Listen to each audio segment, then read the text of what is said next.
ಅದನ್ನ ಸವಿಸ್ತಾರವಾಗಿ ಇವತ್ತು ತಮ್ಮೊಡನೆ ಹಂಚಿಕೊಂಡಿದ್ದಾರೆ. ಇದು ದೇಶವನ್ನು ಉಳಿಸಿ, ಸಂವಿಧಾನವನ್ನು ಉಳಿಸಿ, ನಿಮ್ಮ ಹಕ್ಕನ್ನ ನೀವು ರಕ್ಷಣೆ ಮಾಡಿಕೊಳ್ಳುವುದು ಅಂತ ಒಂದು SIR ಪ್ರಕ್ರಿಯೆ ಅನ್ನೋ ಮಾತನ್ನು ನಾನು ಹೇಳಕ್ ಇಚ್ಛೆ ಪಡ್ತೇನೆ. ಯಾಕಂದ್ರೆ ಇದ್ರ ಹಿನ್ನೆಲೆಯಲ್ಲಿ ಬಹಳಷ್ಟು ಅಡಗಿದೆ. ಇದು SIR ಅನ್ನೋ ಒಂದು ಹೆಸರನ್ನಿಟ್ಟಾರಷ್ಟೇ. ಇದಕ್ಕಿಂತ ಪೂರ್ವದಲ್ಲಿ 2021-22ರಲ್ಲಿ ಈ ದೇಶದಲ್ಲಿ CAI ಮತ್ತು NRC ಅಂತ ಬಂತು.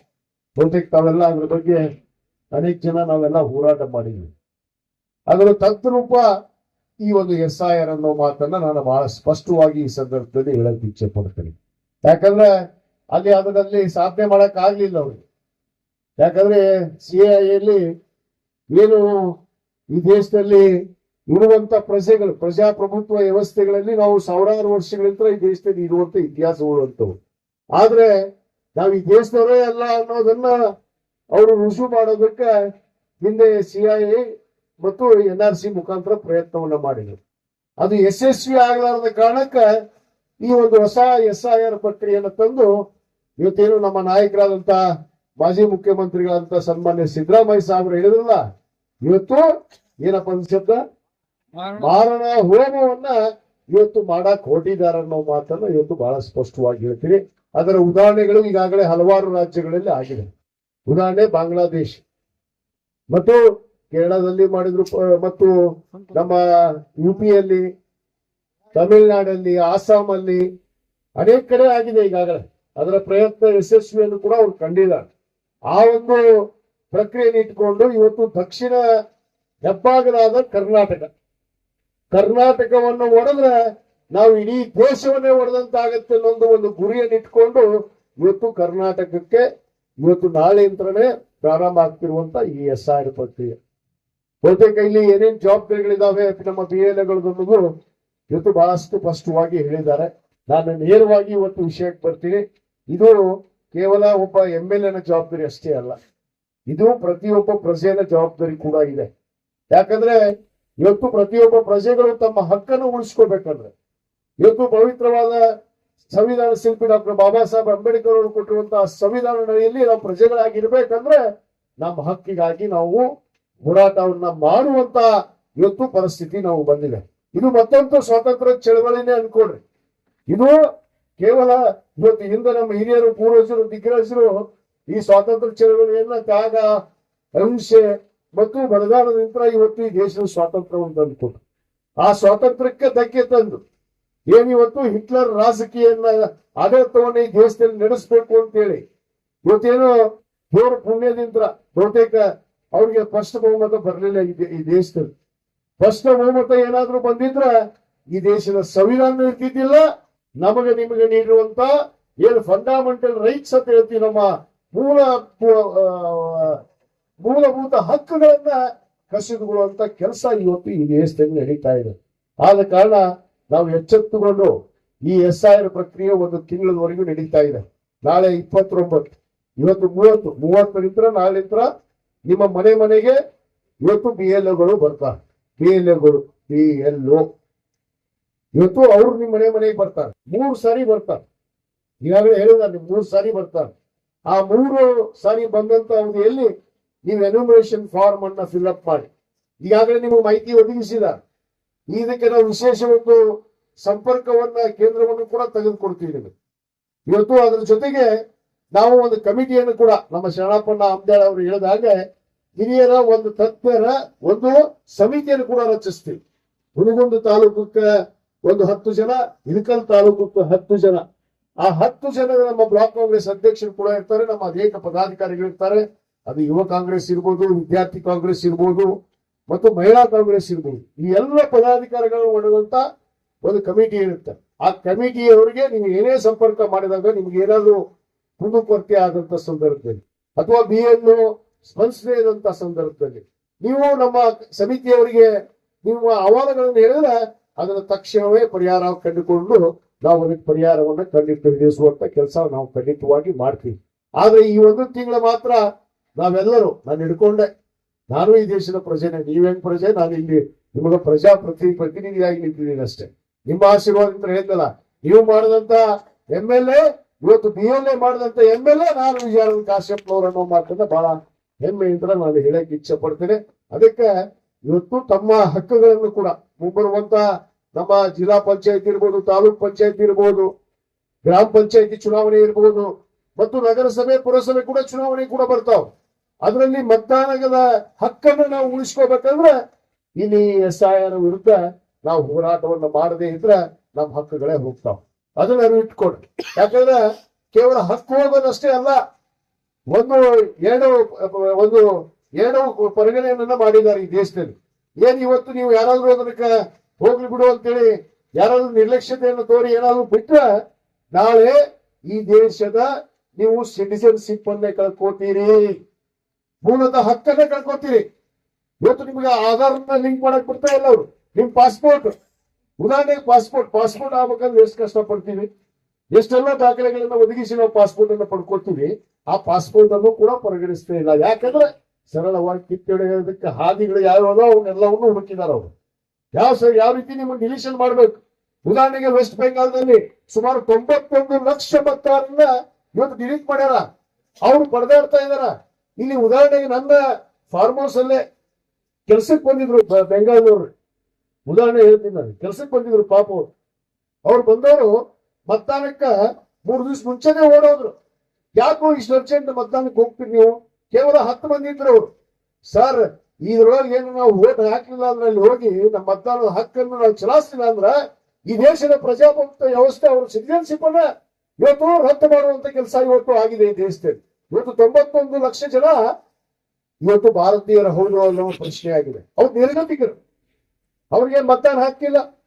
ಆಮೇಲೆ ಸರ್ಕಾರದ ಯಾವುದೇ ಸವಲತ್ತುಗಳು, ನೀವು ಒಂದನ್ನು ನೆನಪಿಟ್ಟುಕೊಳ್ರಿ, ನಾವು ಸುಮ್ಮನೆ ನಮಗೋಸ್ಕರ ನಮ್ಮ ಪಕ್ಷಕ್ಕೋಸ್ಕರ ಇದನ್ನು ಉಳಿಸ್ಬೇಕು ಅನ್ನೋದಕ್ಕೆ ಮಾಡ್ತಾ ಇಲ್ಲ. ಇವತ್ತು ಜಾಗೋ ಭಾರತ ವೇದಿಕೆ ಮತ್ತು ಇನ್ನೊಂದು ಜಾಗೃತ ಕರ್ನಾಟಕದವರು ಪಾಪ ಅವರು ಎಚ್ಚೆತ್ತುಕೊಂಡಾರ. ಇವತ್ತು ಕಾಂಗ್ರೆಸ್ ಪಕ್ಷಕ್ಕೆ ಮೊದಲು ಬಂದು ಅವ್ರು ನಮ್ಮ ಅಧ್ಯಕ್ಷರಂತ DK ಶಿವಕುಮಾರ್ ಸಾಹೇಬರಿಗೆ ಬಂದು ಮನವಿ ಮಾಡ್ಕೊಂಡ್ರು. ಅವ್ರು ನಾವು ಇದನ್ನ ಟ್ರೈನಿಂಗ್ ಅನ್ನ ಕೊಡ್ತೀವಿ, ದಯವಿಟ್ಟು ನಮಗೆ ಸಮಯ ಅವಕಾಶ ಕೊಟ್ಟು ಎಲ್ಲ ಕಡೆ ಟ್ರೈನಿಂಗ್ ಕಳಿಸಿ ನಾವು ಹೋಗ್ತೀವಿ ಅಂತ. ಯಾಕಂದ್ರೆ ಈ ದೇಶ ಉಳಿಬೇಕು. ಈ ದೇಶ ಉಳಿದ್ರೆ ಎಲ್ಲ ಪ್ರಜೆಗಳು ಉಳಿದಂತೆ. ಈ ಪ್ರಜೆಗಳು ಉಳಿದ್ರೆ ಪ್ರಜಾಪ್ರಭುತ್ವ ಉಳಿಯುತ್ತೆ, ಸಂವಿಧಾನ ಉಳಿಯುತ್ತೆ. ಆ ಒಂದು ನಿಟ್ಟಿನಲ್ಲಿ ಇವತ್ತು ಅವರೆಲ್ಲ ಈ ರಾಜ್ಯಾದ್ಯಂತ ಪ್ರವಾಸವನ್ನು ಮಾಡಿ ಅನೇಕ ತರಬೇತಿ ಶಿಬಿರಗಳನ್ನ ಮಾಡಿ ಈಗಾಗಲೇ ನಮ್ಮ ಅನೇಕ ಜನ ತರಬೇತಿಯನ್ನ ಕೊಡ್ತಾ ಇದ್ದಾರೆ. ಇವತ್ತು ನಮ್ಮ ಹಕ್ಕನ್ನ, ನಮ್ಮ ದೇಶದ ನಾವು ಪ್ರಜೆಗಳು ಅನ್ನೋದಕ್ಕೆ ನಮ್ಮ ಹಕ್ಕನ್ನು ಉಳಿಸ್ಕೋಬೇಕಂದ್ರೆ ನಾವೆಲ್ಲರೂ ಎಚ್ಚೆತ್ತುಕೊಂಡು ಕೆಲಸ ಮಾಡ್ಬೇಕು. ಅವ್ರು ಇವ್ರು ಅಂತ ಹೇಳೋದಲ್ಲ. ನಾವೇನೋ ಒಂದು ಕಮಿಟಿ ಮಾಡ್ತೀವಿ, ನಿಮ್ಮ BLAಗಳದಾರ ಪಾಪ ಅವರು ಅಡ್ಡಾಡ್ತಾರ, ಅದ್ರ ಸ್ಪಂದಿಸುವಂತವ್ರು ನೀವು ಆಗ್ಬೇಕಲ್ಲ, ಕಾರ್ಯಕರ್ತರು ಎಲ್ಲರೂ ಹಿರಿಯರು. ನೀವು ಸ್ಪಂದಿಸಿದಾಗ ಅದು ಆಗೋದು ಯಶಸ್ವಿ ಆಗೋದಕ್ಕೆ ಕಾರಣ. ಈಗಾಗಲೇ ಬಹುತೇಕ ನಮ್ಮ ತಾಲೂಕಿನಲ್ಲಿ ಮ್ಯಾಪಿಂಗ್ ಆಗಿದೆ, 98% ಮ್ಯಾಪಿಂಗ್ ಆಗಿದೆ ಅನ್ನೋದನ್ನ ಕೇಳಿದೆ.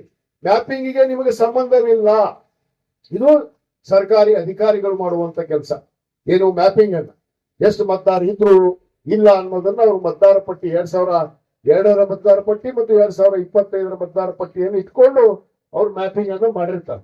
ಮ್ಯಾಪಿಂಗ್ ಮಾಡಿದ ಪ್ರಕಾರ ಈ 98% ನೀವು ಎನ್ಯುಮರೇಷನ್ ಫಾರ್ಮ್ ಅನ್ನು ತುಂಬಿ ನೀವು ನಿಮ್ಮ ಮತದಾರ ಇದ್ರಿ ಅನ್ನೋದನ್ನು ತೋರಿಸ್ದಾಗಲ್ಲ ಆ 98% ಒಂದೊಂದು. ಇಲ್ಲ ಅಂದ್ರೆ ಅದಕ್ಕೆ ಅನೇಕ ಹೇಳಿದ್ರಲ್ಲ ಈಗಾಗಲೇ, ಒಂದೊಂದು ಶಬ್ದಗಳನ್ನ ಹೆಚ್ಚು ಕಡಿಮೆ ಆದ್ರೂ ಕೂಡ ನಿಮ್ಮನ್ನ ಡಿಲಿಷನ್ ಹೋಗಿ ಹಾಕ್ಬಿಡ್ತಾರೆ.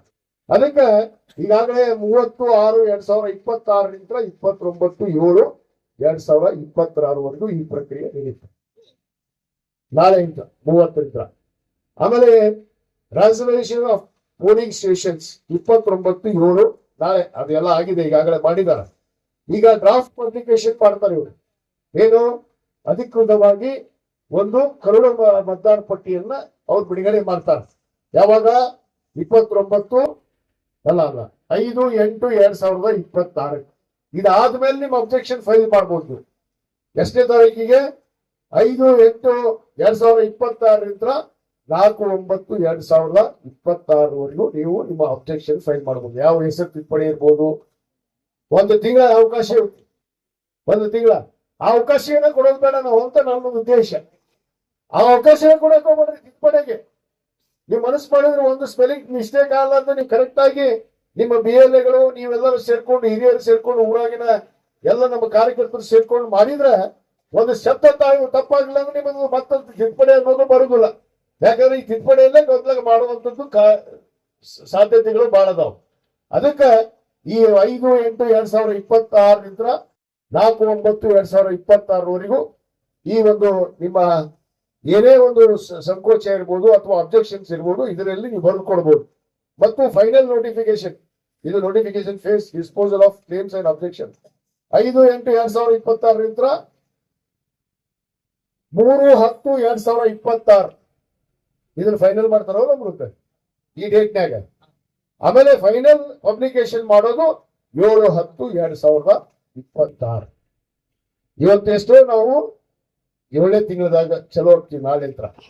ನಾಡ್ದಿಂತ್ರ ಅಂದ್ರೆ 2 ತಿಂಗಳದೊಳಗೆ ಸಂಪೂರ್ಣವಾಗಿ ಈ ಪ್ರಕ್ರಿಯೆ ಮುಗಿದ ಮೇಲೆ ನಾವೆಲ್ಲ ಚುನಾವಣೆಗಳನ್ನು ಎದುರಿಸುವಂತ ಸಂದರ್ಭ ಬರುತ್ತೆ.